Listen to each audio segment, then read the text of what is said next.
Ladies and gentlemen, please make your way to the sanctuary as our program will begin shortly.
Ladies and gentlemen, thank you for attending this 20-year celebration of Magen Adom in Arizona.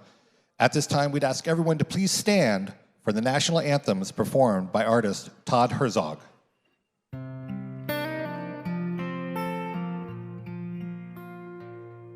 Oh, say can you see by the dawn's early light what so proudly we hailed at the twilight's last gleaming, whose broad stripes and bright stars through the perilous fight o'er the ramparts we watched were so gallantly streaming, and the rocket's red glare, the bombs bursting in air, gave proof through the night that our flag was still there. Oh, say does that star-spangled banner yet wave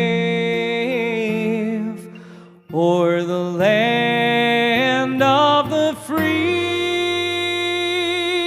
and the home of the brave?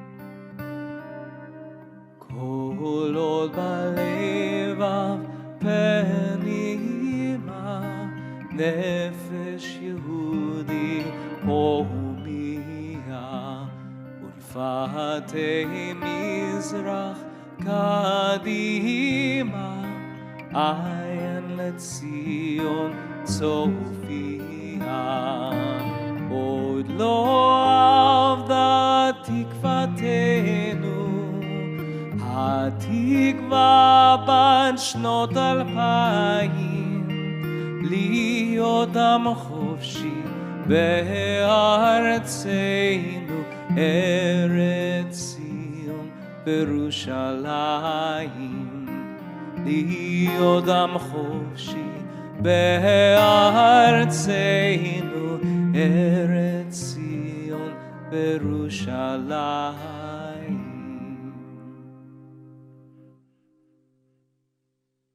Please welcome American Friends of Magen Adom's Chief Executive Officer, Catherine Reed.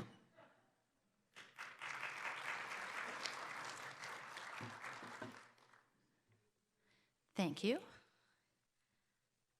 Glasses are necessary now. It is such a pleasure to welcome you here this evening, gathering together after a very challenging 2 years. Despite what we and Israel have been through, we have so much to celebrate and to be grateful for.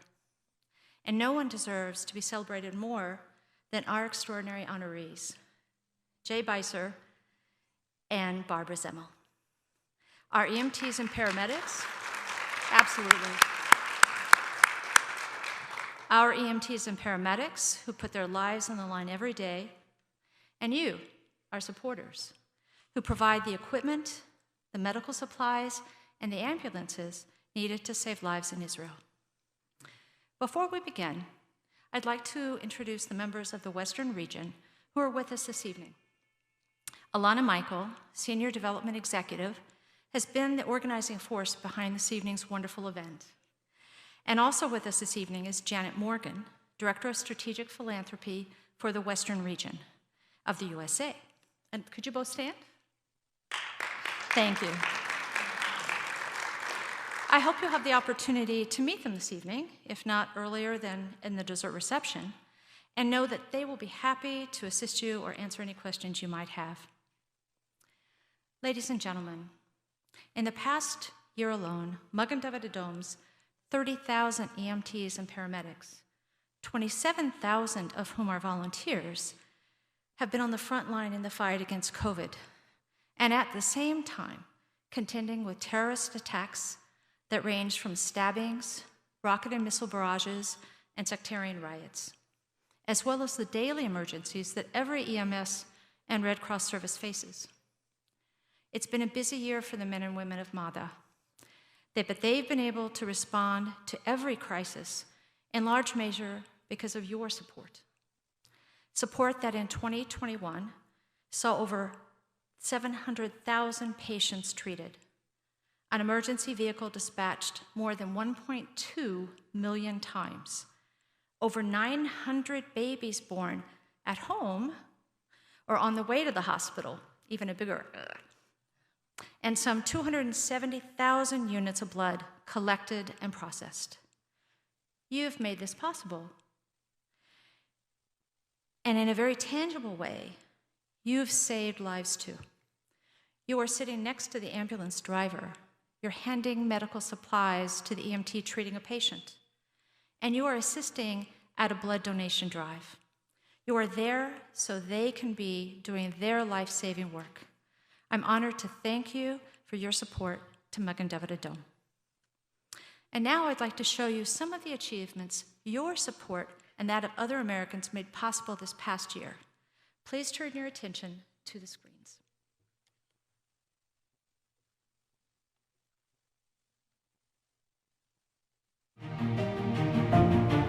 יש פה פרמדיקים עם ALS?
משרד הבריאות מגן דוד אדום נערך בצורה מיוחדת כאן בנתב"ג.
take this opportunity and thank you for your fantastic continuous help and support, supporting us in Magen David Adom Blood Services.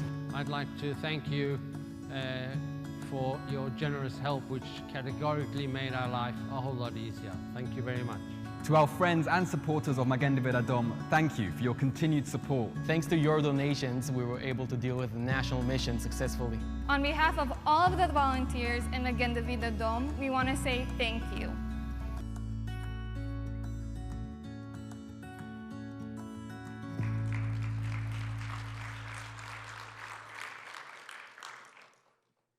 Please welcome Please welcome back Todd Herzog. Thank you. Well, it seems like any time we can get together in a community nowadays is really a cause for celebration. And so this is a song celebrating just Hine Matov, Psalm 133.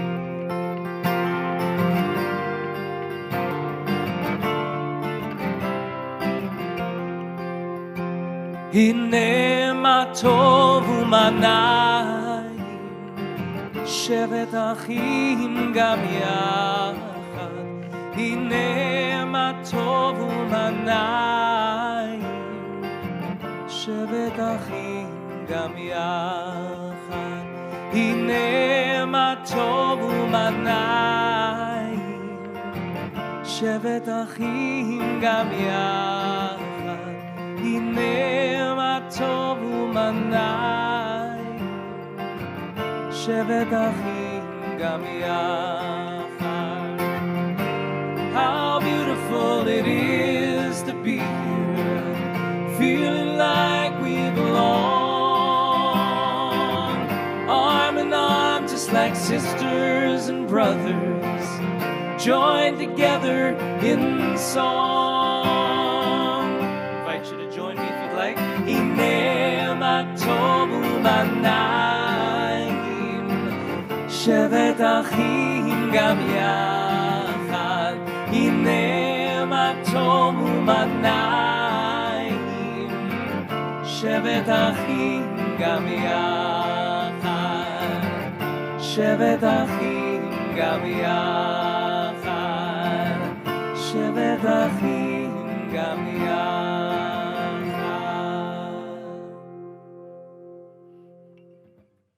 Thank you so much. A few years ago, I was invited to write a song for a new social justice compilation that the Religious Action Center, which is the Reform Social Justice movement, was putting together. And the first thing that I thought of was words of Martin Luther King, Dr. Martin Luther King, who said that darkness cannot drive out the darkness, that only light can drive out that darkness. And especially when we've been so separated from one another, it's so important to recognize that in this moment, we still need one another. And we just, whether we embrace each other physically or spiritually, emotionally, just know that we are here for one another. This is called Here and Today.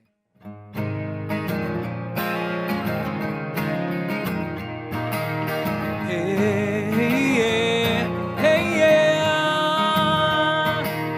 Hey, yeah, hey, yeah. Darkness cannot drive out darkness.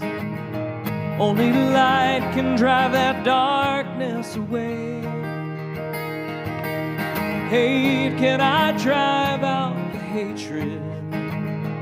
Only love can bring the dawning of the day.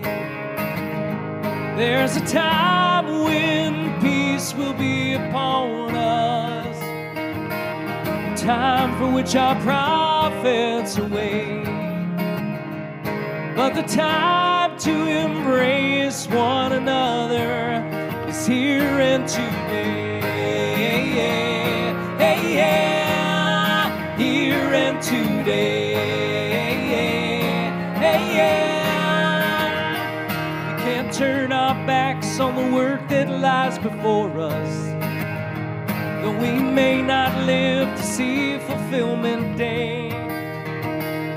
We can't wait for someone else to write the chorus. Only we can say the words we're meant to say. There's a time when peace will be upon us, a time for which our prophets await. But the time to embrace one another is here and today. Hey, yeah, here and today. Hey, yeah. The blackest night is pierced by a single candle. The silence is erased by just one voice. So in this time of ignorance and anger, let us come together and rejoice. Yeah, oh, oh, oh, no, no, no, no.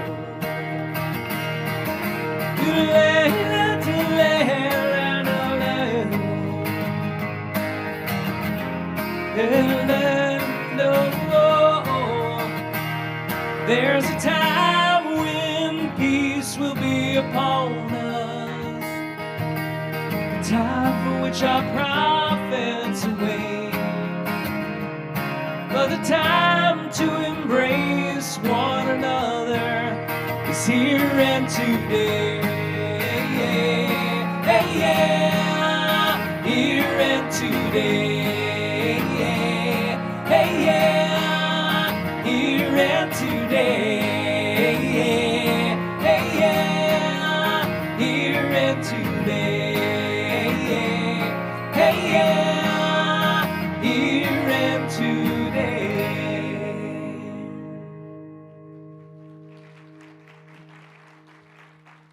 Thank you. You know, we're here to celebrate the work that Magen David Adom is doing, as well as all the contributions that Jay and Barb have made in our community. And clearly they did not wait around on the sidelines for someone to say that it was, you know, now is the time. They actually embodied those words of Mahatma Gandhi, to be the change that they wanted to see in this world. And so we'd like to dedicate this song to them. It's called Be the Change.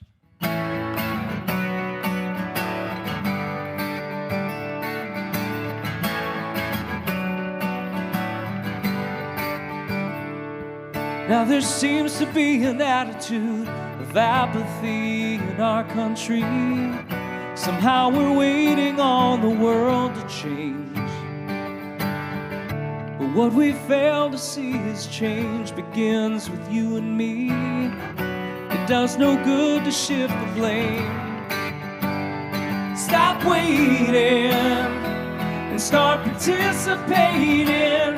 Come on and be the change you wish to see. 'Cause it's our responsibility to take the world from dark to light. With Tikkun Olam, know the part you're meant to play, and stop giving your power away. As long as you know wrong from right, you can move the world along.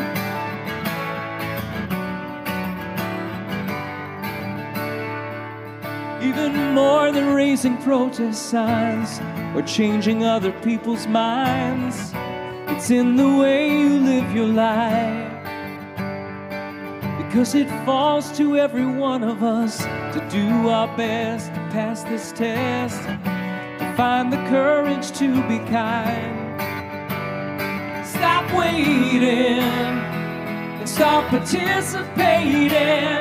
Come on and be the change you wish to see. 'Cause it's our responsibility to take the world from dark to light. With Tikkun Olam, know the part you're meant to play, and stop giving your power away. As long as you know wrong from right, you can move the world along. In every person there's a holy spark, a work of art, a piece of the divine. It's up to us to uncover it, let it shine, yeah. Come on and be the change you wish to see, 'cause it's our responsibility to take the world from dark to light. It's a good old life. Know the part you're meant to play. Stop giving your power away. As long as you know wrong from right, you can move the world along. As long as you know wrong from right, you can move the world along. As long as you know wrong from right, you can move the world along.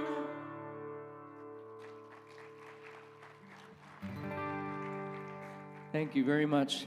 I'm going to end this segment with a prayer, a song for peace by Mosh Ben Ari, an Israeli artist. If you know it, I'd love you to sing along with me. Od yavo shalom aleinu, od yavo shalom aleinu, od yavo shalom aleinu ve'al kulam. Od yavo shalom aleinu, od yavo shalom aleinu, od yavo shalom aleinu ve'al kulam. Salam aleinu al kol ha'olam.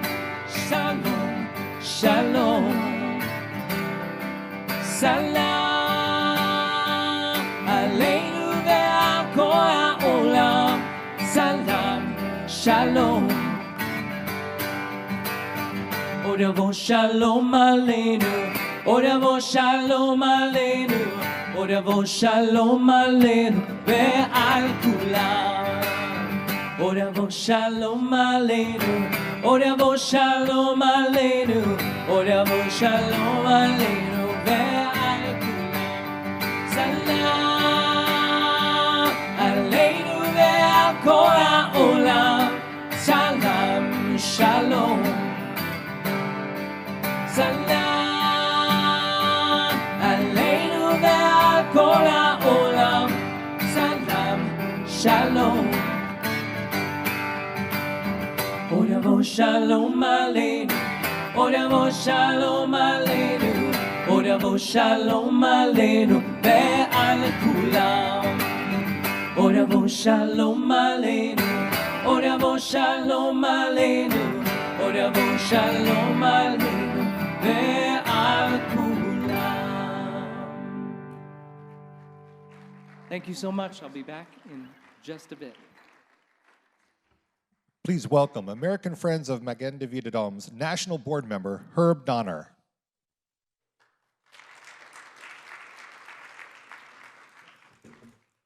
Good evening. I was so happy to hear that I wasn't going to have to wear a mask when I came up here. For those of you with glasses, you know that during this period of COVID, it's a choice between seeing and breathing. So I'm honored to be a member of the National Board of American Friends of Magen David Adom. There's no other organization in Israel that makes a greater impact on its people than Magen David Adom. And it's my privilege to introduce one of its very special heroes. Since 1997, Professor Eilat Shinar has been the director of MDA's Blood Services Division, which is responsible for 100% of the blood supply for the Israel Defense Forces and 97% of the supply needed for all Israelis. Both an academic and medical doctor, Professor Shinar is the author of more than 125 scientific publications. She received her medical degree from the Hebrew University and worked as a specialist in hematology-oncology at Hadassah Medical Center. Even throughout the coronavirus epidemic, through innovative public outreach, Professor Shinar and her team have managed to meet Israel's blood supply while other countries struggled. And now, after 5 years of construction, MDA's new Marcus National Blood Services Center will be inaugurated in May, and you're all invited to attend. The Marcus Center will be reinforced with 3 of its 6 building floors constructed underground in successively more secure levels to protect the blood supply and blood center employees against missile, chemical, biological, and terrorist attacks. This will also double Israel's blood processing capacity, which is essential for its growing population. Unfortunately, due to the rampant spread of COVID Omicron variant in Israel, Professor Shinar is not able to be in person, but she is with us in spirit and on the screens. My dear friends in Arizona, I'm so sorry I cannot be with you tonight because I had to stay back home and participate in the war that we're having against the fifth variant, the Omicron. The Omicron is really touching all our work. It really attacks a lot of fields that we are connected with. And mainly, it makes almost impossible to maintain the regular blood supply in Israel because so many people are either infected or are in isolation. Add to that the personnel, that some of them are sick or isolated, and you can see how complicated it is and why it was impossible for me to leave Israel and join you tonight. However, I want to take the opportunity and tell you about what we do in the blood services on a daily basis. First of all, we try to collect blood for 1,000 volunteers every day who come with the wish to help others who need blood for their life. We are doing the different blood components. We are processing them. We are doing all the necessary tests and supply the blood to all the hospitals in the country and to the IDF, because the IDF do not have their own blood banks. They rely on us. The other activities that we have is being the National Blood Services, we have a very interesting laboratory which deals with people with very, very rare blood, which can be found in 1 in a million. And when we find such a patient, we do a lot of work to try and find the right donors for them, which is a real adventure. The other program that we are involved in is our cord blood bank, where we collect blood from the placenta of mothers that are willing to donate their blood, their placenta, and we separate the stem cell and we make them ready for stem cell transplantation, especially for children from families which we call in Israel mixed, which means Sephardi and Ashkenazi. Because only in Israel you can find a family where the grandfathers and grandmother came from Yemen or Spain, and then Russia or Romania or the States. And only in Israel you can find such a complicated structure that we need to find stem cell donors. The new project that we have is the milk bank, where we collect milk from mothers who donate it voluntarily. We process it, we pasteurize it, and we make it ready for premature babies who need this feeding to save their lives. Last but not least is a good connection that we have with the army, with the IDF. And we are very heavily involved in new ways to treat the bleeding soldiers, people who are really have massive hemorrhage, and we support them with our products from our blood services. We only can do that with your help and your support, and the fact that you are with us, and the fact that we are expecting to be moving into our new facility, the new Marcus Blood Services. So in order to do what we do, we really need to have a new, bigger and safer facility. And I would like to share with you a video of the new facility that we are actually almost finishing building in Israel. Few things are as important to the health of a nation as its blood supply, and nowhere is that more true than in Israel. Because today, blood is used for so many life-saving treatments, giving transplant and cardiac patients the ability to undergo life-saving surgery, or providing terror victims and IDF soldiers with the red blood cells and platelets they need to survive critical injuries. Israel's National Blood Services Center was built in 1987 by American donors to Magen Adom, Israel's national emergency medical service. But more than 35 years later, Israel is a very different country. Israel has grown from a country of about 4.4 million people when the blood center was built to one with more than 9 million people, and its population is expected to grow to more than 10 million people by 2030. So it now needs a blood center with significantly larger processing capacity, requiring that Israel upgrade from a blood center that processes 260,000 units of blood a year to one that can process more than 500,000. And while Israel's population has grown, so has something else: the capacity of Israel's enemies. Israel's most belligerent enemies, Hezbollah on Israel's northern borders and Hamas in the Gaza Strip, didn't have rockets capable of reaching Magen Adom's blood center near Tel Aviv when the center was first built. But now, both Hezbollah and Hamas have rockets and missiles capable of hitting targets virtually anywhere in Israel. And that leaves millions of Israelis and the blood supply vulnerable to attack.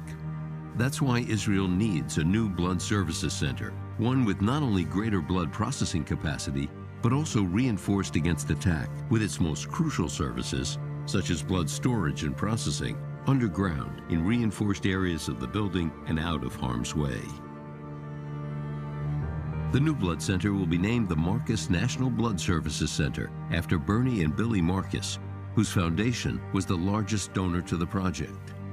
The new blood center will ensure Israeli civilians and soldiers will have the blood they need when they need it most. The Marcus National Blood Services Center is located in Ramla and is a 550,000 square foot structure consisting of 6 floors, 3 of them underground and in mostly shielded areas, protected against rocket attacks and chemical and biological threats. When it opens in May, this will be Israel's only National Blood Services Center. Currently, this is one of the largest capital projects in all of Israel. Because of the importance of the project to Israel's national security, this building was constructed in coordination with the Prime Minister's Office, the National Security Agency, and the Israeli Defense Forces. When it opens, this will be the only blood center in the world that will comply with GMP regulations and be shielded. The Marcus National Blood Services Center is designed to collect 500,000 units of blood a year, compared to the 260,000 units the current center was designed for. The center will produce 2,200 units a day in normal operations and produce more than 3,500 units during times of war to ensure IDF soldiers have the blood they need when they need it. By completing this project together, we can ensure Israel's future.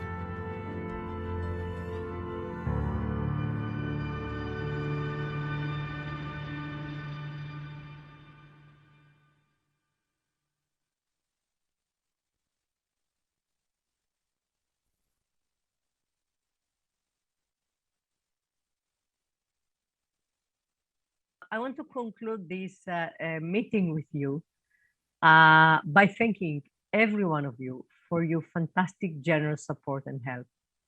You are the people who make it possible. You are the one who are standing here shoulder to shoulder with us, helping us achieve what we want to do.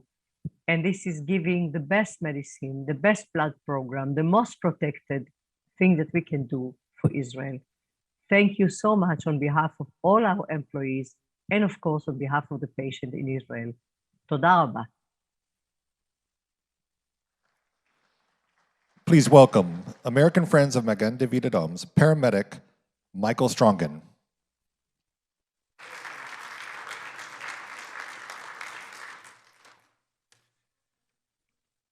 Good evening. Thanks very much for having me this evening.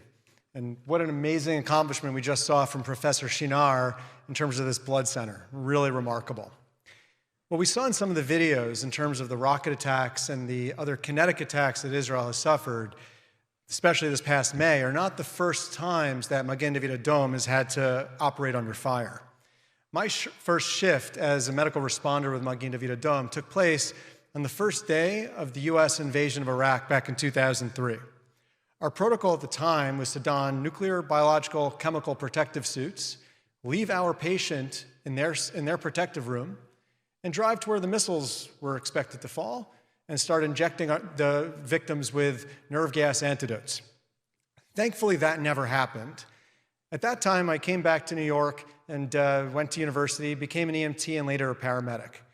Never did I think that some of that initial Magen David Adom training would serve me, even as recently as a couple of years ago, in starting treating patients as a paramedic in New York City during COVID, where that initial MADA training about the importance of PPE and the proper way to don it became so important in our work. Many of you may not be familiar with the relationship that exists between Hatzalah organizations in the United States and in Jewish communities around the world. Hatzalah meaning rescue, largest volunteer EMS service in the world, all across Jewish communities in the US, and Magen David Adom. Back in 2015 and 2012, a unit that I'm a part of, which is meant to back up Magen David Adom forces during times of war, was deployed to Israel during Operation Pillar of Defense. Now, I remember I worked on a trading floor at the time in New York City, and I'll never forget CNBC, which is ubiquitous on TVs across trading floors around the world, showing gun camera footage of a drone strike on Ahmed Jabari on a very short-lived road trip across Gaza City that morning. Never did I expect all my colleagues on the trading floor to start applauding this. By noon, at lunchtime, I'd gotten a call to be prepared to travel to Israel. And by the time the market closed, I was told to get to JFK in 2 hours. My wife said, sure, but I'm coming with you. And little did we realize that we would not be supporting from the rear as we expected. We'd always anticipated that our unit would be covering Jerusalem and Tel Aviv, while the Magen David Adom volunteers and professional EMTs and paramedics got called up to the reserves and went to the front. So this was the first night of my experience during the war. I led a team of EMTs and paramedics in a town called Netivot, about 5 to 10 kilometers from the Gaza border. And this is where I really learned firsthand how Magen David Adom has earned their unenviable reputation as really the best in the business in disaster and multi-casualty incident medicine. And since then, I've seen a number of times their experts come and train EMS and law enforcement across the United States on a regular basis. And during that war, you got to see that the men and women of Magen David Adom are regularly responding in bulletproof vests and helmets. First time I ever intubated a patient wearing body armor, different experience. And this is the luckiest man alive. He was the driver of a ammunition truck, which suffered a direct hit, and thankfully had just some minor shrapnel wounds to the back of his neck. And the sensitivity that I want you to take away about Magen David Adom professionals, that even during wartime, when frankly there are much more important things on people's minds, that they change the siren tones on the ambulances to not sound as similar to the air raid sirens, because there's a special type of panic attack that exists, unfortunately, among the folks who live in the Gaza region, who are experts at living with this for the last number of years, unfortunately. So I'll play it for you. This is actually something you'll get to see in these next two videos. We've all seen videos of the missile attacks. I don't need to show you those again. This is the medical element. I want to show you 3 videos very briefly. Two of these are at the Soroka Medical Center in Beersheba, and you can see the MADA crews rushing their patients inside. The entire emergency room is a massive bomb shelter. And you'll see in the end of the second video, a patient just freeze. And that's the word in Hebrew called charada, or just trembling. It's not a typical panic attack. These people just completely shut down. You can get inside over there, it's okay. Oh, Michael. Right.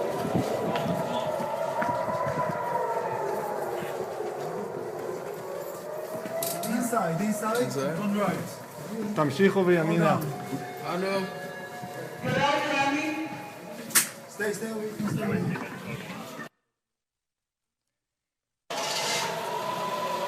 חבר'ה,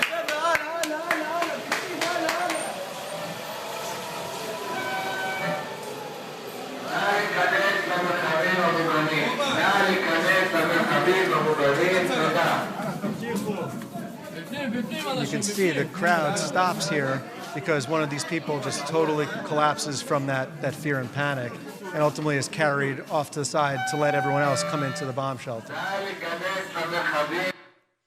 The last video I want to show you is from the second to last night of the war, in which my crew, we were returning from the hospital, and we're about 2 blocks from the ambulance station. And throughout that war, we knew that Hamas had the location of the Mada station, which is right next door to the police station. You could tell from where the smoke of the interceptions was over the other parts of the city. When the sirens went off, we knew we didn't have enough time to make it back to the station, so we took cover by a wall that faced west towards the Gaza border.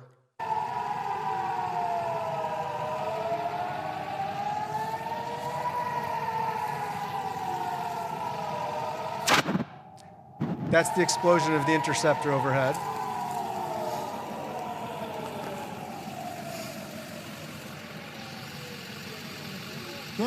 Stay down, stay down. And what was remarkable was 24 hours later, there was a direct hit on that exact spot. Visiting a number of months later, you could see the trees that were completely splintered in the park next door. What you might not know is Magen David Adom is responsible for all of the EMS and rescue organizations in the state of Israel. In order to have that responsibility, they really have to be the best and have the best equipment all the time. So I want to share some stories with you from some of my personal experiences with Magen David Adom that really highlight this to me. You know, their professionalism, their judiciousness of spending, and really how Magen David Adom ultimately are really just representative of a cross-section of the best of Israel. So this is, I was on vacation in Israel a couple of summers ago, and going out to dinner with my wife in the Machane Yehuda market in Jerusalem, and she has better eyes than I do, and she noticed that a gentleman had slumped off his chair and hit his head against the wall. I went over and did a quick assessment on him. I called 101, which is the equivalent of 911 in Israel, speaking to the MADA operator, and I identified myself as a paramedic and told them what I had on scene and what resources I thought I needed. Not exaggerating, and this is why I'm highlighting this, within 30 to 90 seconds, you could see every single person who's standing around me, whether they're wearing a uniform or not, were all first responders of different levels of training who were on scene in seconds before an ambulance even arrived. The patient had a massive heart attack and ultimately was able to do well because of the rapid interventions and response. And that's the function of the technology that MADA employs to geolocate and deploy the right resources at the right amount of time. So over the course of other subsequent trips in Israel, just had lots of great experiences, met lots of fantastic people. Again, a couple of quick stories to highlight. Taking care of a 60-year-old man having a massive allergic reaction. Took some new medications. Now, the regular treatments just weren't working. The EMTs who got on scene gave multiple doses of the EpiPen and just wasn't doing enough. His breathing was getting worse. But what I witnessed on all these calls, there's a certain swagger, confidence, and this just extreme competency, because while as aggressive as these women and men are, it's always the right treatment. And we ended up having to give more drugs and more medications than I've ever been able to do in the United States. So the treatment's at that level. It's at the height of the science. But they do it right. We ended up having to intubate this patient, a term that a couple of years ago, unfortunately, many wouldn't even be familiar with, on the winding mountain road to Hadassah and Karam in Jerusalem. Now, the last time I intubated a patient in the United States, I use a $5 device which secures the tube around the patient's neck. In Israel, they've recognized, because again, Magen David Adom has to supply every single ambulance in the country, every single mobile intensive care unit in the country identically. So they don't waste the $5 on that device. They use effectively a 25-cent shoestring type device, which is just as effective, and they're quicker with it than I am with my commercial device. Yet at the same time, they spend the money where it counts. Their cardiac monitors, defibrillators, are more advanced than what we carry here in the US. And that's that judiciousness of spending I was mentioning, that our charitable dollars really go very far. That patient, I'm not confident he would have survived being taken care of by just any other ambulance crew. And a couple of years back, we were taking care of an unresponsive Arab gentleman at the Damascus Gate. This was right at a time when there were heightened tensions, lots of stabbing attacks taking place right in that area. We go to a doctor's office with a military escort, and man's unconscious, and the Crew composition at that time was myself. The driver was an Israeli Arab citizen from Abu Ghosh. The paramedic and crew chief was an American immigrant who lives in a West Bank settlement. There was a religious woman performing her national service, and there was a trainee paramedic from the Israeli Air Force Special Forces Search and Rescue Unit. We treat him, we revive him, we end up taking him to the hospital, and before that, everyone has a different role on a scene. I end up carrying some of the equipment down after we'd started an IV and given some fluids. I got a little bit ahead of the crew and found myself standing alone on the street without the keys to the ambulance, feeling like I was somewhere on the set of Homeland. By the time we got to the hospital, the patient was doing much, much better, and as happens on EMS calls, he had to go to the bathroom, and one of our roles is often to help with that endeavor. So it was the Special Forces trainee who ends up assisting with this project. And as we're cleaning and rolling up some of the equipment, I asked him, I pull him aside, I said, do you think there's anything strange or abnormal about what you just did? He said, no, absolutely not. That's what we do in EMS. What are you talking about? I said, well, could you imagine the New York Times reporting about Israeli Special Forces soldier helping an elderly Arab man go to the bathroom? Now that's Magen David Adom, that's MADA, that's Israel that we're supporting. Bringing it closer to home, I want to tell you a story that's from this summer. So I recently moved from New York to Miami, and for those that recognize this scene, that's about 5 blocks from my home in Surfside, Florida. Having just gotten home with a brand new baby boy, thankfully, the night before this catastrophe, my wife woke me up in the middle of the night when she heard about the building collapse on our EMS radio. So I was part of the team that established our incident command, as you can see there in front of that SUV.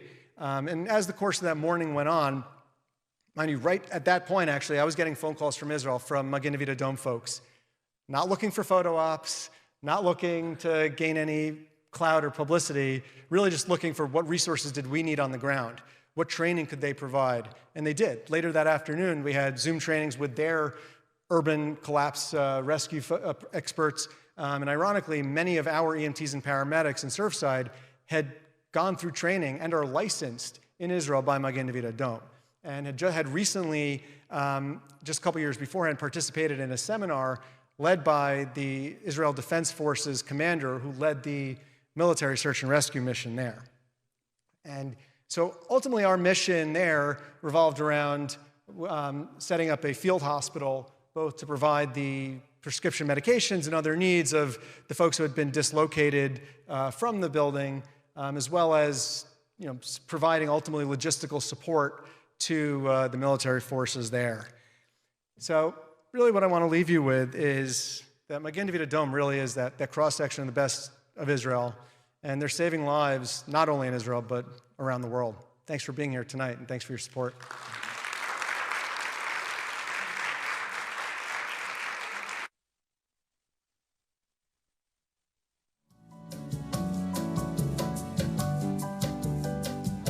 Please welcome back to the stage Herb Donner.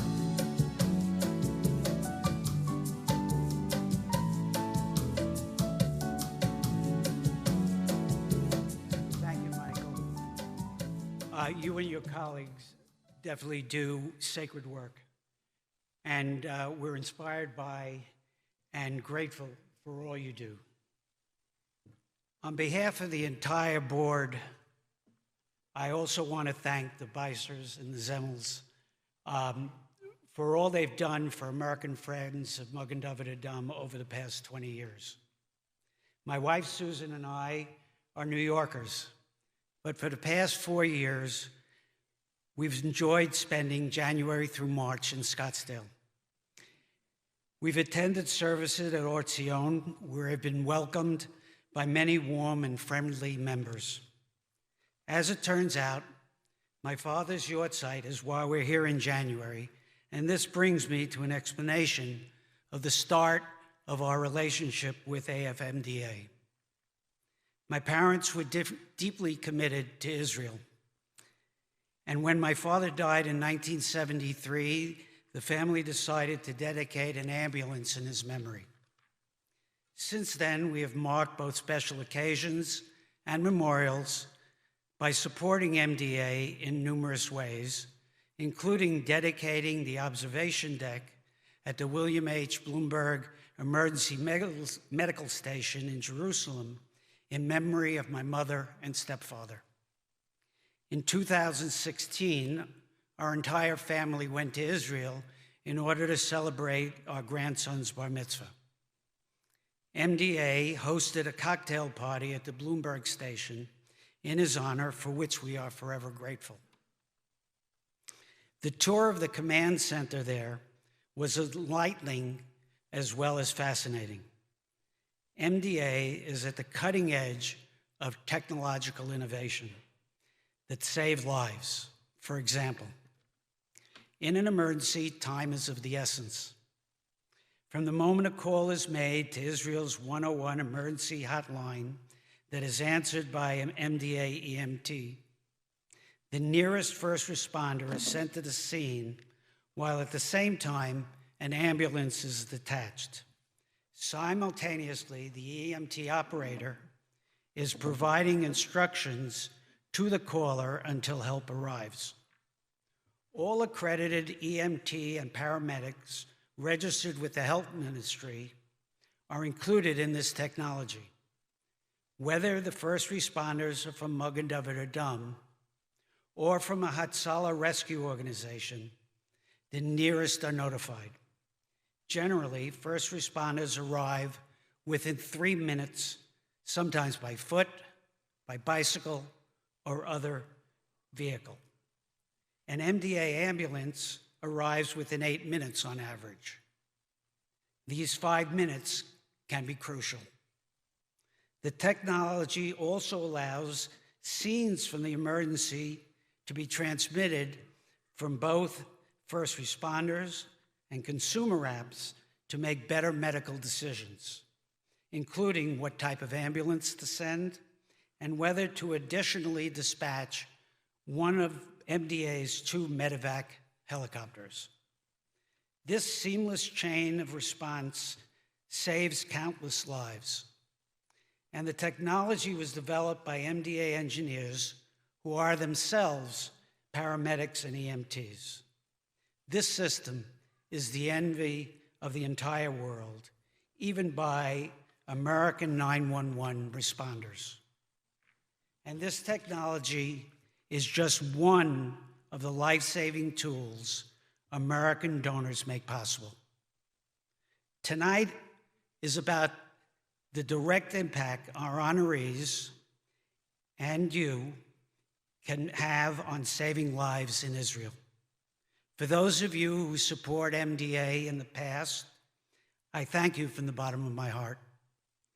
I ask you and those who are new to MDA to please join my wife and me, who are making an additional donation in honor of the Bycer and Zemel families. Pledge cards are placed on your seats. Please make as generous a donation as you can. Staff and volunteers will be around to collect them. Thank you for your generous support.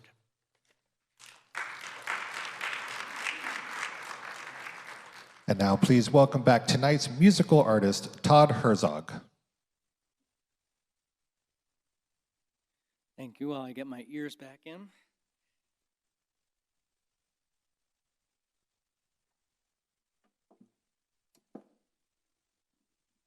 So this first song that I wanted to share with you is, it talks about the scene where the Israelites are coming to the Red Sea, and they start arguing who's going to be the first one to go into the water. And while the tribes are arguing, this gentleman, Nachshon ben Aminadav, starts walking in, and they say, the Midrash says that it's not until he's up, the water is over his nose and his mouth, that then Moses raises his staff and the waters part. And it's like that for all of us, that when we commit ourselves to something, whether it's a cause like this or something we feel truly passionate about, that's when the events in the universe moves.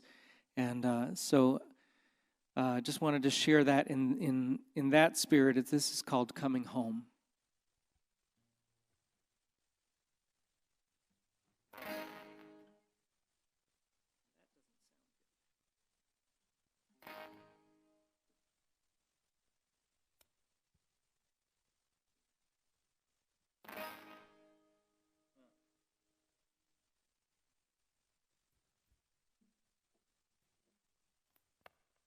Try this again, and then you guys not getting a signal from.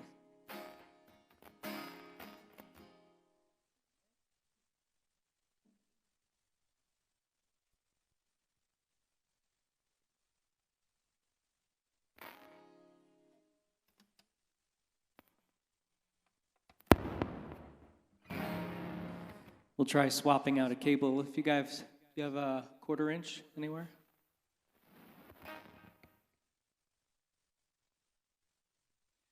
Otherwise, we'll go acoustic.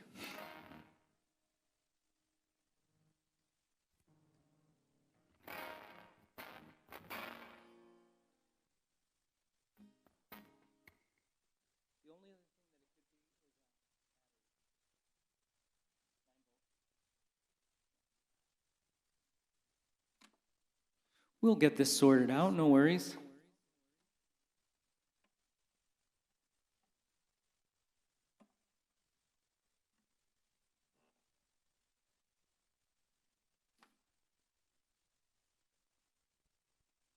You know what, while we're working that out, let's scrap the sound system for a moment. I think you'll be able to hear me just fine.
And I won't let questions hold me back.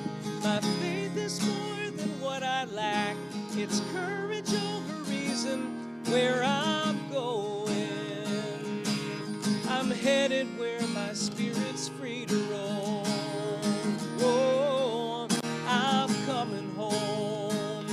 Now I'm standing with my head above the water, taking a breath before I slip into the sea, saying a prayer as I prepare to cross the border. Then right before my eyes, crimson sea divides, and I'll cross that bridge, I will not hide. I'll see what's on the other side. I'll step beyond the world I've come to know. And I won't let questions hold me back. My faith is more than what I lack. It's courage over reason where I'm going. I'm headed where my spirit's free to roam. I'm coming home. I'm coming home.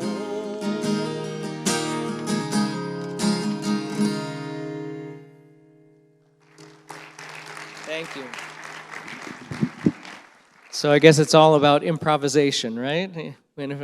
Sometimes the things that you plan it out in one way, and then it just ends up going a different direction, and maybe a better direction.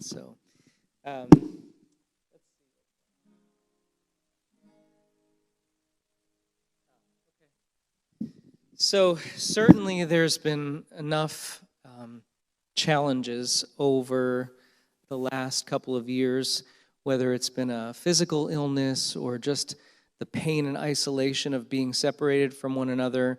But I wanted to offer a prayer for healing. The composition that I wrote takes the words that Miriam or Moses said to God when Miriam was sick, Elana Rafana La, heal her now.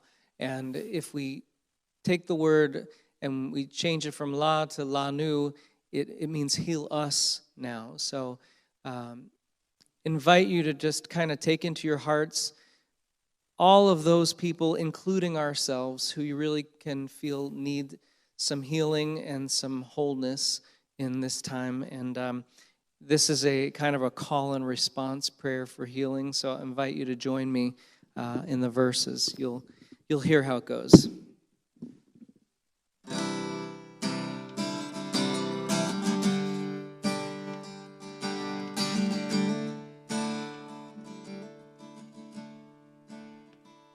Elana Rafana La Rafana Lanu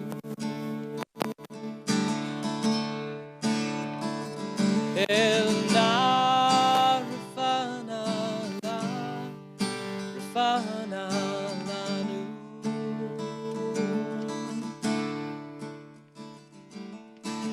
Dear God of our ancestors, dear God of our ancestors, help us renew our faith. Help us renew our faith. Grant us a perfect healing. Grant us a perfect healing. Bring peace to all our days. Bring peace to all our Elana Rafana La Rafana Lanu Elana Rafana La Rafana Lanu.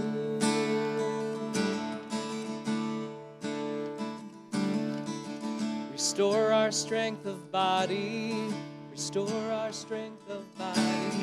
Help clarify our minds. Help clarify our minds. Refresh our tired spirits. Refresh our tired spirits. Rejuvenate our light. Rejuvenate our Elana Rafana La Rafana Lanu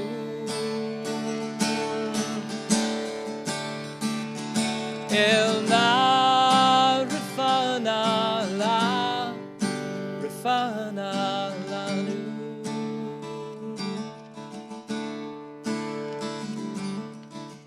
Thank you for all these blessings. Thank you for all these blessings. Throughout our days and nights. Throughout our days and nights. We celebrate the journey. We celebrate the journey. This precious gift of life. This precious gift of Elana Rafana La Rafana Lanu Elana Rafana La Rafana Lanu.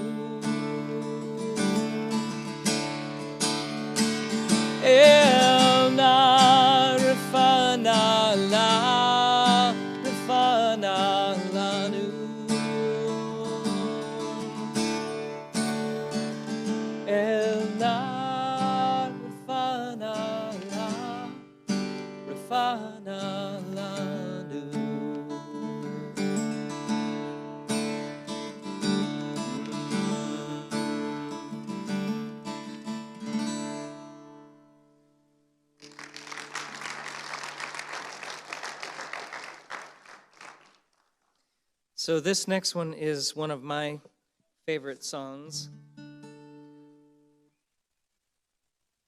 One more song? Okay. You know what? Then let's just sing a prayer for peace that we can all join in together on. I'm pretty sure that you will be familiar with it. If you want to put your arm around someone that you love, or O se shalom bimromam, O yase shalom aleinu ve'al kol Yisrael ve'imru imru amen. Yase shalom, yase shalom, shalom aleinu ve'al kol Yisrael. Yase shalom, yase shalom, shalom aleinu ve'al kol Yisrael. Yase shalom, yase shalom, shalom aleinu ve'al kol Yisrael. Yase shalom, yase shalom, shalom aleinu ve'al kol Yisrael. Yase shalom, yase shalom, shalom aleinu ve'al kol Yisrael. Thank you so much. Thank you to Jay, and thank you to Barb for having me. Thank you to Elana for organizing all of this, and to all of you for being such a wonderful community and for supporting Magen David Adom, and enjoy the rest of the evening. Please welcome back to the stage Catherine Reed.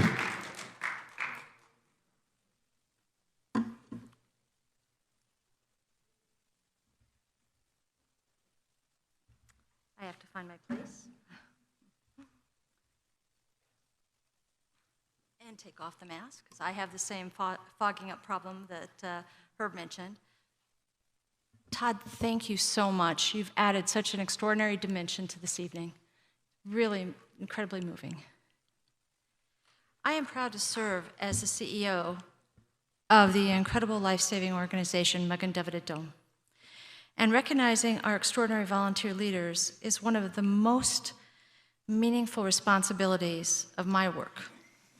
We're here tonight to honor Jay Bycer and Barbara Zemel.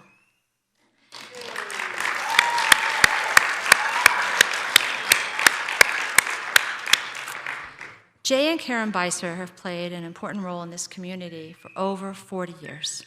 Their involvement in Jewish life has included important roles and recognition in such organizations as the Weizmann Institute of Science, Bar-Ilan University, Hadassah, and FIDF.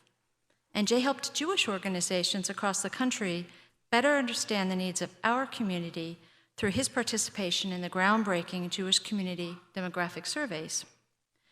Barbara and Barry moved to Arizona 49 years ago and immediately became involved in a large number of organizations. Barbara has held leadership positions in Junior Civic Leaders, Brandeis National Women's Committee, the Jewish Federation, Women's American Ort, and ASU's Hillel, among others. And Barbara taught at the Bethel Preschool before leaving teaching to start her own very successful business. These are two powerhouse couples. Longtime friends, in 2001, Jay was asked to serve as chair at a dinner honoring Barbara's parents, Irving and Frances Horn of blessed memory. He was inspired by their work on behalf of Magen David Adom. And that's when Jay and Barbara decided to take up the leadership mantle of Magen David Adom in Greater Phoenix. For 20 years, they have been passionate advocates for Magen David Adom, broadening support for and awareness of MDA that has become a model for many chapters across the country. Jay and Barbara's leadership has been truly multifaceted. They created award-winning programs, such as Partners for Life, through which over 1,000 children K through 8 were taught what Magen David Adom does to help their Israeli brothers and sisters. The children also designed greeting cards and calendars that were sold to raise funds for MADA. Barbara and Jay created the Judaic Cultural Orchestra, and through 6 concerts, raised over $250,000 while bringing beautiful music to the community. Jay also served on our national board and traveled around the country helping other communities build similar programs. In total, they raised over $1 million, including sending 4 ambulances to Israel, one of which is the Murray and Samita Zemel ambulance. Jay and Barbara, could you please come up here?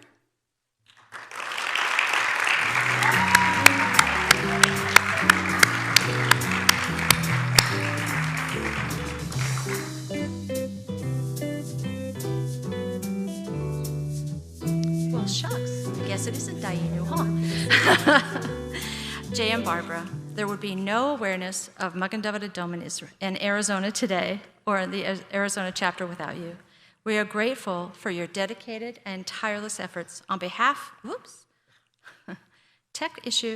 on behalf of Magen David Adom for more than 20 years. And as I noted, your commitment to the Jewish community here and in Israel goes far beyond MDA. You are role models who practice the mitzvah of tzedakah on a daily basis, and you are so deserving of this honor. Please accept the sincere appreciation of the National Board of American Friends of Magen David Adom and Magen David Adom's CEO, Director General Eli Bin. On their behalf, I am honored to bestow this award, recognizing your exemplary community leadership and all that you have done for the women and men of Magen David Adom and for the people of Israel.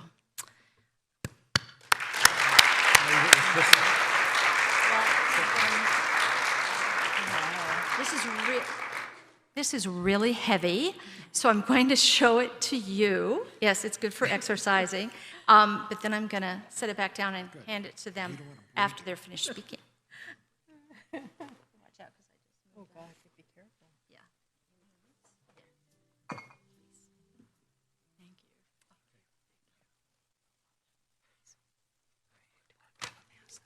All right. If I could see. I can't see anything. Okay. Thank you so much, Kathy. First of all, I get to welcome you all now. I would like to thank you all for being here tonight to honor Jay and me and support this amazing, life-saving organization. These are difficult times with COVID and the Omicron variant, so I appreciate you all making the decision to come. I know it wasn't an easy one, and I'd like to thank those of you watching from home. I know it wasn't easy for you to make that decision, but I am very glad you are participating as well. I have to thank my creative partner for the past 20 years, Jay Bycer. There were days when working with you was challenging. You had your shtick. If it weren't for you, though, we wouldn't have made a very successful team. Your drive, your creativity, your mind going 100 miles an hour got us to where we are today and helped us to raise an incredible amount of money for this crucial and imperative organization. Thank you, my dear friend. Thank you, too. Elana, you just came on board recently and were handed a very difficult assignment in a difficult time, but you weathered through it single-handedly. And thank you so much for pushing us and insisting that we do this. Both Jay and I did not want to be in the limelight. You have pulled off a very successful event. Kudos to you and the help you got from a committee of our friends working behind the scenes. Thank you to all of you. You know who you are. Professor Dr. Shinar, what a wonderful treat to hear you speak from Israel. The information you provided us with was so valuable and informative. This new state-of-the-art blood bank will be the key to Israel's survival, and it is up to us to make this happen. Thank you to Michael Strongen, our paramedic who works tirelessly every day to save lives, and to Herb Donner, our national board member, who so generously offered to be with us here tonight. A great big shout out to Todd Herzog for entertaining us tonight. You brought light and joy into our evening with your beautiful music. Thank you, Todd. And a very special thanks to MDA CEO Kathy Reed of our national office, who flew here from New York to be with us, and MDA's Director of Strategic Philanthropy, Western Region, Janet Morgan. We are honored to have both of you here tonight. Thank you to the staff and Executive Director Alicia Moskowitz of Bethel and Rabbi of Bethel, and of course Suzanne Fuchs for her scrumptious food. I also could not have poured my heart and soul into this organization for the past 20 years without the support of my family. Barry, you are my rock, my go-to guy, my support system. I could not have done this without you. Thank you, honey. And I'm so happy to have my son, Matt, daughter-in-law, Noreen, my daughter, Risa, my son-in-law, Mike, and my 6 grandchildren, Bella, who's homesick tonight, I'm so sorry, darling, Charlotte, Julia, Melissa, Sarah, and Trey are joining me here tonight, as well as my sister Helene and brother-in-law Steve from Massachusetts, my beautiful niece Carly, and soon-to-be nephew Justin. I love you all.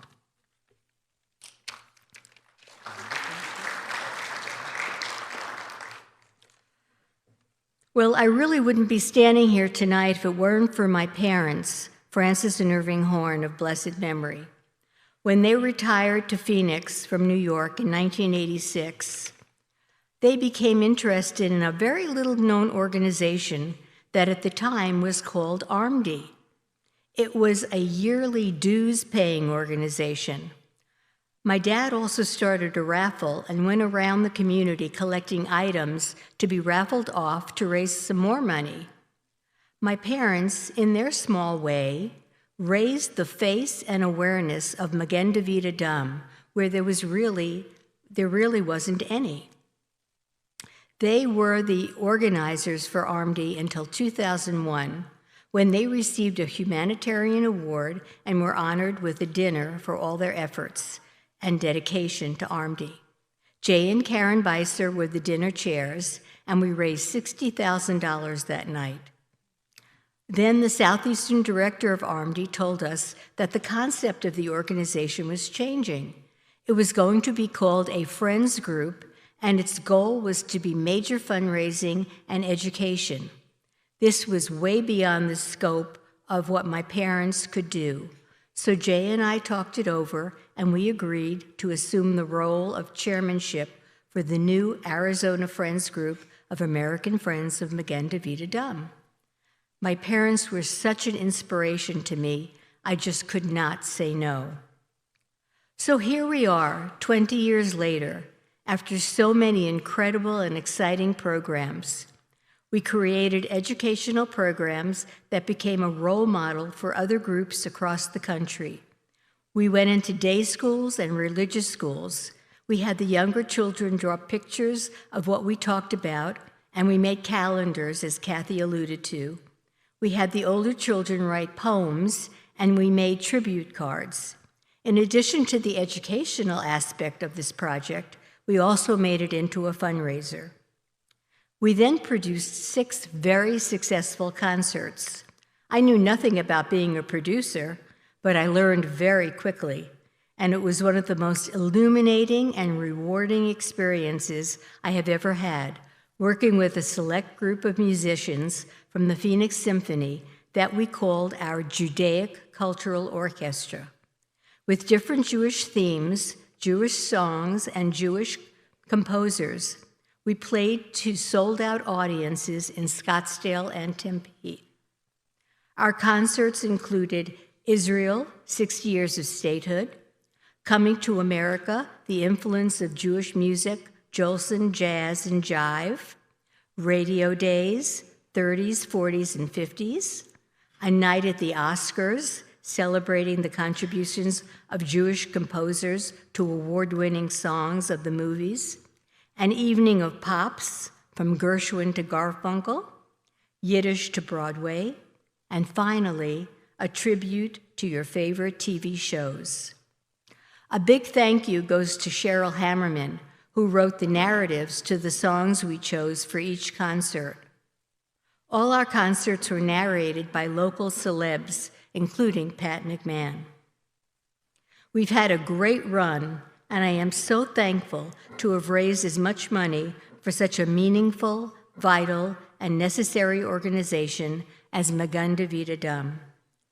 Let's not let it be in vain. Israel needs us.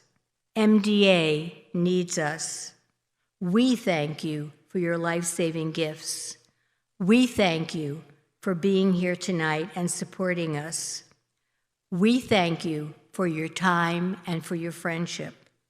And I thank you for honoring me with this prestigious award. I am most appreciative. See what your husband says, huh? Can I talk now?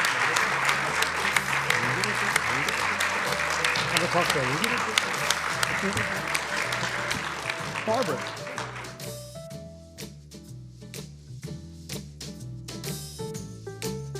Music, I'm off. This is what they do in the Oscars. They play the music and you go off. I know you've heard everything today, and we're not going to repeat it, but I just want to add a little bit. I don't write notes. I just have my little thing here. So number one, thank our families, my wife Karen, my son, my grandkids, my sister in Philly, and brother-in-law watching it, my son in Eric, Maryland, thank you so much. Barbara, you're great. Thank you, Barry, for giving me your wife for 20 years. I won't charge you, but thank you so much. Thank you so much. Barbara and I are like yin and yang. We have different personalities, we do things differently, but can you think 20 years we worked together, never really fought that much, which is great. But the one thing that is tremendous about us is, number one, we're a volunteer organization. We don't get paid for this. But where could you find another organization that also has volunteers for 20 years? And I want to mention a couple of them because it's very important, because they're the ones that made the programs go. Steve and Ellen Rosenbaum did so much for us. Linda and Les Moskowitz worked with us on several programs I'm going to talk about. The Klappicks were very instrumental in doing this. Of course, Cheryl, we couldn't have done it without you. You even led the orchestra once, which was great, Randy Pretal, Skeeter Marcus. Imagine we're not alone. We have all these people for 20 years that stuck with us. We must have done something right. Once again, I was blessed with your parents. I knew nothing about the organization. I sat in their backyard day after day, and they told me and taught me about this. So you lived with them. I was inspired by them. So I think that was great. But one of the things we did here is when we started this, we had, at least I thought we had 3 goals. I never told you about it, but we had 3 goals. One was to engage and educate our community. I'm very interested in our community. So we took 3 parts. We did the youth. We did the youth program. We did the mitzvah mall. We did bar mitzvah programs to engage the youth and teach them, and hopefully a lot of them now are adults.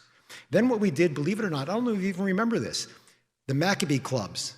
You probably don't. Do you remember? High school. We went into the high schools and taught them. In the public school system here, you have an hour where you can have a special social group. So we actually went into the schools and taught them. In fact, Chompy's grandson, who graduated with NAU, he actually did bowl-a-thons with us. So I don't know if you remember that, but that was very interesting. And of course, then we did so many things. And actually, Bill Wolf, I was on your radio station, how we educated people in the community about what was going on. So there's a lot of people that come into play here. Supporting Israel. We support Israel, not just Magen David, but we support Israel. Our first project, the Hanukkah baskets, every product in there was made in Israel, including the basket. We sold 2,000 of those in the community, our first event, if you remember that. Secondly, we actually invited a dozen artists from Israel to send us all of their artwork, sculptures, jewelry. We had a 3-day event, and the artists came over from Israel, so we supported Israel and raised money. So I can tell you that we support Israel in a lot of ways. Lastly, what do we do in the community that maybe you don't know about? We won the Bell Lachman Award for the best community program. We were funded by the Jewish Community Foundation for that. We actually raised funds for that. We got 2 awards from the Jewish News as the best cultural event in our community, right? And one of the things, and I know the sisters are watching, I don't know if you know about this, but the Sisters of Mary, have you ever seen the nuns that comes to our events? That was a group that started after the Holocaust to support the Jewish community. Every single event, they've come to us. They're watching because they're a little bit older, it's safer for them there, and we appreciate them. They've given us money, and they support the Jewish community. I think that's so important for us to do that. We've had 4,000 people at our concerts, 4,000, 2,000 young people in our programs. And we started with, I think when your parents were here, we had 200 donors. Now we have 2,000 donors. So we've done a significant thing in our community. Because of all those, within 3 years, I was asked to serve on the board, national board, and I actually went around the country to Chicago, to Cincinnati, to show the people what we've done to implement the programs that were so successful here. So we're a model in the United States. I just want to tell you that. It's really important to understand that. I was in Israel 5 times. Every time I visit a different place that MADA has. I actually have in my house the flag that flew at the Rehovot station, which is the MADA station. We went there for the rededication of that, where our dollars go. I have that signed by everybody, which is very, very nice. I've been to the Blood Center, and there's something in the Blood Center. Do you know what's in the Blood Center? A plaque for your parents. I don't know if you knew that, but the $60,000 we raised is a plaque. So when you go there next time, look for the plaque. It's very important. We've rode in ambulances. We've been to the dispatch center, which is unique. So I can tell you that our impact is there. It's very, very important. I want to thank this community, because without the community, there's no us. And we could do the best programs in the world. Nobody shows up. We're not successful. So I want to thank you all. We've been successful for 20 years. We've seen MADA grow in stature. If you're in Israel, please contact somebody, and they'll show you a tour. Also, I don't know if you even know, we had 30 young people here that volunteered during the summertime to train as paramedics. So we have a strong influence in Israel. So Barbara, thank you so much. Thank your family for being patient. Thank my family for being here. I'm so happy to see my grandkids. And I hope we can get out there and have some desserts before it's too late tonight. So thank you so much, guys.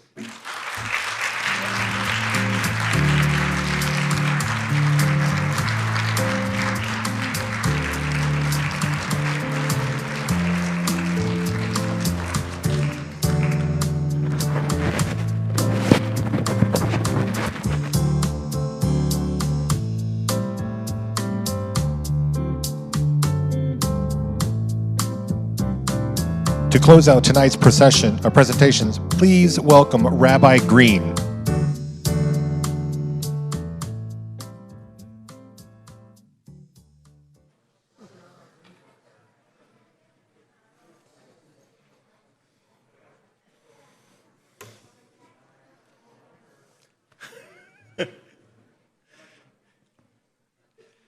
Barbara, Jay, Mazel Tov, and Yasher Koach for all of the amazing things that you've done for 20 years, Kenahara. Incredible. And you were, I believe it. For those that didn't hear, Barbara just said she was only 12 when she started. And the truth is that this is such an incredible thing, because what our tradition teaches us, and I've been in this community for 7 months. You've been doing this for more than 20 years. And I am just so proud right now to call myself your rabbi, right? That I have served Congregation Or Zion just for the past few months, and in that time, we've had the chance to share together moments of profound meaning, of worship and celebration, of joy and humor, of conversation, and of learning and growth. And one of the things that I think is just so important. Our tradition teaches us that nothing is more important than life. The Torah says, "Uvcharta b'chayim," that you should choose life. The rabbis taught that pikuach nefesh doche Shabbat, that to save a life is more important than any other mitzvah in the Torah, and that it overrides Shabbat and any of our other sacred obligations, because a life is just so important. The Talmud teaches us that to save a life is to save the whole world. And I want you to know that what we are doing here tonight, what you do every day, but what all of us are doing here tonight is exactly that we are saving lives. And Barbara, Jay, you inspire and lift our community. You inspire and lift me, and I'm just so in awe and so proud. Mazel tov, give generously, and please enjoy dessert.